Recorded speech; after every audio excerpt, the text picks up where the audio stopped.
Close your eyes for a moment. Picture Belfast, December 2004. Christmas lights twinkle, carols fill the air. But in the shadows, a different kind of darkness is gathering. This isn't just about money. This is about power, terror, and two innocent families plunged into a nightmare that would shake a nation. Welcome to the untold story of the Northern Bank Robbery, the most terrifying bank heist you've never truly heard. On the surface, Ward and Kevin McMullen were ordinary bank employees. They had families, mortgages, daily routines. They worked at the Northern Bank's main cash center in Belfast, a fortress designed to protect tens of millions. They were the last people you'd expect to be at the heart of a multi-million-pound heist. But on a cold, dark Sunday night, their ordinary lives shattered into 1,000 pieces. For Chris, the nightmare began at his home. A knock at the door, seemingly innocent. But behind it stood men who weren't there for pleasantries. His family, his wife, his children suddenly became pawns in a terrifying game. They were taken, held captive, and the chilling demand delivered: cooperate, or his loved ones would pay the ultimate price. Imagine that moment, the blood turning to ice in your veins, the impossible choice. Miles away, Kevin McMullen's world was simultaneously collapsing. His family, too, had vanished into the clutches of these unseen puppet masters. Two separate families, two separate locations, all part of one meticulously planned, horrific abduction. The message was clear for both men: you are now our instruments. The safety of your families rests entirely on your obedience. The pressure, the fear, it must have been an unbearable weight. The orchestrators of this dark symphony weren't typical bank robbers. They were tacticians. They didn't need to break in. They had the keys. Chris and Kevin were forced to report for work that Monday morning as if nothing was amiss. Think of the courage or sheer terror it took to walk into your workplace, knowing your family's lives hung by a thread, and you were about to become an unwilling participant in the biggest robbery in history. They were under constant surveillance, every move watched, every whisper overheard. The stage was set. Over the next 48 hours, these two men were forced to act out a macabre play.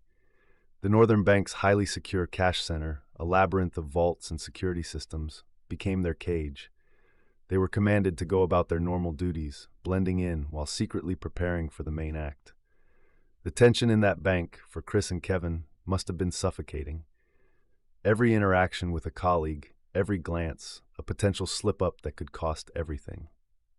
The stage was set. Over the next 48 hours, these two men were forced to act out a macabre play. The Northern Bank's highly secure cash center, a labyrinth of vaults and security systems, became their cage. They were commanded to go about their normal duties, blending in while secretly preparing for the main act. The tension in that bank, for Chris and Kevin, must have been suffocating. Every interaction with a colleague, every glance, a potential slip-up that could cost everything. Then came the night. Under the cover of darkness, on Tuesday, December 21st, 2004, the real operation began. Chris and Kevin, at gunpoint, or rather, with the threat of death hanging over their families, were compelled to open the main vaults.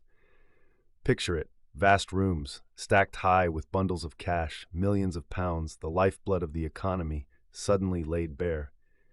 The robbers weren't there themselves. They directed. They used the kidnapped families as leverage, a remote control for the bank's millions. Chris and Kevin were forced to load trolleys, filling them with brick after brick of banknotes.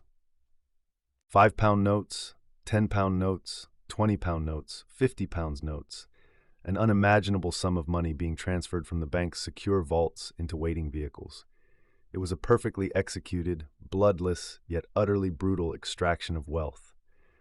By Wednesday morning, the Northern Bank was barren.